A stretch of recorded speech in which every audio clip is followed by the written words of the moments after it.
रोजगार की guarantee paper leak पर मुआवजा घोषणा पत्र में जर्मनी मॉडल पेश करेगी कांग्रेस। भारत जोड़ो न्याय यात्रा के दौरान राहुल गांधी लगातार बेरोजगारी और पेपर लीक को लेकर मोदी सरकार पर हमला बोल रहे हैं। रविवार को ग्वालियर में भी राहुल गांधी ने कहा कि भारत में युवाओं की बेरोजगारी दर पाकिस्तान, बांग्लादेश और भूटान से भी ज्यादा है।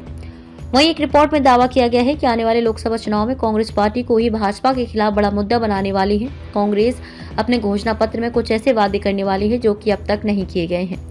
कांग्रेस पार्टी जर्मनी के मॉडल को अपने घोषणा पत्र में पेश कर सकती है। क्या है रोजगार का जर्मनी मॉडल? राहुल गांधी अक्सर मोदी सरकार पर आरोप लगाते हैं कि वह युवाओं के भविष्य से खिलवाड़ कर रही है। इसके अलावा पेपर लीक का मुद्दा भी उठाते रहते हैं। अब कांग्रेस जर्मनी के डुअल एजुकेशन मॉडल को लेकर विचार कर रही है। हालांकि इसे भारतीय परिस्थिति में ढालकर ही पेश किया जाएगा। इस मॉडल के तहत वोकेशनल एजुकेशन और ट्रेनिंग सिस्टम को शिक्षा के साथ रखा जाता है। ये मॉडल वोकेशनल स्कूल में पढ़ाई के दौरान ही कंपनी में काम करने का मौका देता है। इससे युवाओं को शिक्षा के बाद रोजगार मिलना आसान हो जाता है। कांग्रेस नेताओं का मानना है कि देश के युवाओं को जॉब मार्केट में जाने का एक आकर्षक ऑफर देने की जरूरत है। हालांकि ये काम आसान नहीं है। ऐसा करने के लिए प्राइवेट और सरकारी दोनों सेक्टर को एजुकेशन मॉडल का हिस्सा बनना पड़ेगा। सूत्रों की माने तो पूर्व केंद्रीय मंत्री पी चिदम्बरम की अध्यक्षता में कांग्रेस पार्टी की घोषणा पत्र कमेटी जल्द ही अपना काम पूरा करने वाली है। पार्टी का मानना है कि अप्रेंटिसशिप मॉडल देश के युवाओं को जरूर आकर्षित करेगा।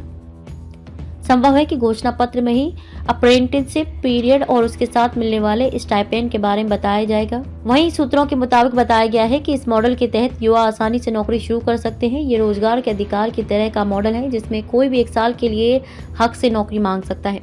जानकारी के मुताबिक अपने घोषणा पत्र में कांग्रेस पार्टी पेपर लीक के मुद्दे को भी नहीं छोड़ना चाहती। हाल ही में केंद्र सरकार ने पेपर लीक को लेकर कड़ा कानून बनाया है जिससे कि संगठित तरीके से नकल करवाने वालों पर शिकंजा कसा जा सके। हालांकि कांग्रेस पार्टी इससे भी एक कदम आगे जाकर अभ्यर्थियों को मुआवजा देने का भी वादा करने जा रही है। इसके अलावा कांग्रेस युवाओं को स्टार्टअप बिजनेस के लिए भी योजना का वादा करेगी।